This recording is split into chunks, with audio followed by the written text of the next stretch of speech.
जय श्री कृष्ण दोस्तों, आप सभी का हमारे चैनल पर स्वागत है। आज हम आपके लिए रोचक ज्ञानवर्धक कहानी लेकर आए हैं। उसका शीर्षक है जैसा खाओगे अन्न वैसा पाओगे मन।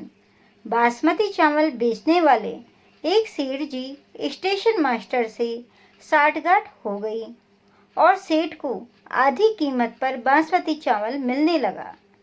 सेठ ने सोचा कि इतना पाप हो रहा है तो कुछ धर्म कर्म भी करना चाहिए। एक दिन उसने बासमती चावल की खीर बनवाई और एक अच्छे विरक्त साधु बाबा को आमंत्रित कर भोजन का प्रसाद लेने के लिए प्रार्थना की। साधु बाबा उसकी प्रार्थना को स्वीकार करके प्रसाद लेने के लिए आ गए और बासमती चावल की खीर खाई। दोपहर का समय था। सेठ ने कहा, बाबा जी, अभी आप आराम कीजिए, थोड़ी धूप कम हो जाए फिर पधारिएगा, यानी उसके बाद चल जाना। साधु बाबा ने बात स्वीकार कर ली। दोस्तों, आगे की कहानी सुनने से पहले हमारे चैनल को लाइक, शेयर एंड सब्सक्राइब अवश्य कर दें। आशा करते हैं कि आपको इस कहानी को सुनने में मज़ा आ रहा होगा और आगे पूरी सुनने के बाद और मज़ा आएगा। सेठ को किसी से पेमेंट मिली थी 10 लाख, जिसमें से 100 की गड्डियाँ थी। यह रकम उसी कमरे में रखी हुई थी जहाँ साधु बाबा विश्राम कर रहे थे। साधु बाबा आराम करने लगे। खीर थोड़ी हजम हुई। साधु बाबा के मन में आया कि इतनी सारी गड्डियाँ पड़ी है, एक दे उठाकर झोले में रख लूँ तो किसी को क्या पता चलेगा। फिर मन में आया कि मैं साधु हूँ, मेरे को क्या ज़रूरत है इन पैसों की। लेकिन मन तो मन है। मन में दोबारा उल्लेख आया, एक दो गड्डी उठा लेता हूँ, किसी को क्या पता चलेगा। साधु बाबा ने एक गड्डी उठाकर रख ली।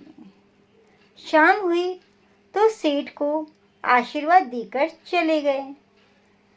सेठ दूसरे दिन रुपए गिनने बैठा तो एक गड्डी 10,000 रुपये कम निकली।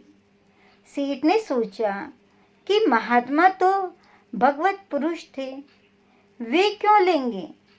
सेठ थोड़ा कड़क था तो उसने सोचा कि नौकरों की ही करामात है, कि ये सब कार्य नौकरों ने ही किया होगा, क्योंकि से साधु महाराज तो संत महात्मा थे, वो क्यों करेंगे।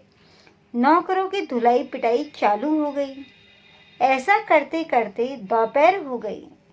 इतने में साधु बाबा आ पहुँचे तथा अपने झोले में से गड्डी निकालकर सेठ को देते हुए बोले, नौकरों को मत पीटना, गड्डी मैं ले गया था। सेठ ने कहा, बाबा जी, आप गड्डी लेके गए थे? क्यों ले गए थे? जब यहाँ नौकरों से पूछताछ शुरू हुई तब कोई भय के मारे आपको दे गया होगा और आप नौकर को बचाने के उद्देश्य से ही वापस करने आए हैं, क्योंकि साधु तो दयालु होते हैं। साधु, यह दयालुता नहीं है, मैं सच में तुम्हारी गड्डी चुरा कर ले गया था। साधु ने कहा, सेठ, तुम सच बताओ कि तुमने कल खीर किसकी और किस लिए बनाई थी।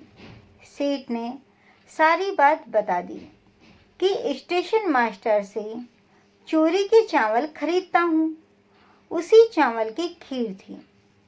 साधु बाबा, चोरी के चावल की खीर थी, इसलिए उसने मेरे मन में भी चोरी का भाव उत्पन्न कर दिया।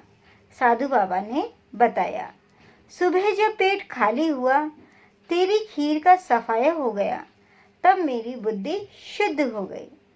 साधु बाबा ने बताया कि ये चोरी के थे, इस कारण मेरी बुद्धि भी चोरी की हो गई, और जब ये पूरा मेरे शरीर से निकला तब मेरी बुद्धि शुद्ध हुई। हे भगवान, यह क्या हो गया। मेरे कारण बेचारे नौकरों पर न जाने क्या बीत रही होगी। इसलिए तेरे पैसे लौटाने आ गया। इसलिए कहते हैं कि जैसा खाओ अन्न वैसा हो वे मन, जैसा पियो पानी वैसी हो वे वाणी। अर्थात ये दो कहावतें प्रमुख हैं और ये वाकई में सत्य होती है कि हम जैसा अन्न खाएंगे वैसा हमारा मन हो जाता है और जिस जगह का पानी अर्थात जहाँ रहेंगे वैसी ही वाणी हमारी हो जाती है। जैसी शुद्धि वैसी बुद्धि, जैसे विचार वैसा संसार। इसलिए हमेशा यह बात ध्यान में रखो कि नीति मार्ग से धन कमाओ, उसी का भोजन करो और उसी का दान करो, तभी वह सफल होता है, अन्यथा वह दान असफल ही रहता है। और हमें भी शुद्ध अन्न और मेहनत की कमाई का अन्न खाना चाहिए, जिससे कि हमारी बुद्धि भी शुद्ध हो। अशुद्ध धन की कमाई से अगर हम खाएंगे तो हमारी बुद्धि भी अशुद्ध ही होगी। दोस्तों, यह थी आज की कहानी, जैसा खाओगे अन्न वैसा होगा मन। तो बताइए आपको यह कहानी कैसी लगी? तो कमेंट बॉक्स में कमेंट जरूर करिएगा कि आपको यह कहानी कैसी लगी और हमारे चैनल को लाइक शेयर एंड सब्सक्राइब अवश्य करें। जय श्री कृष्णा दोस्तों।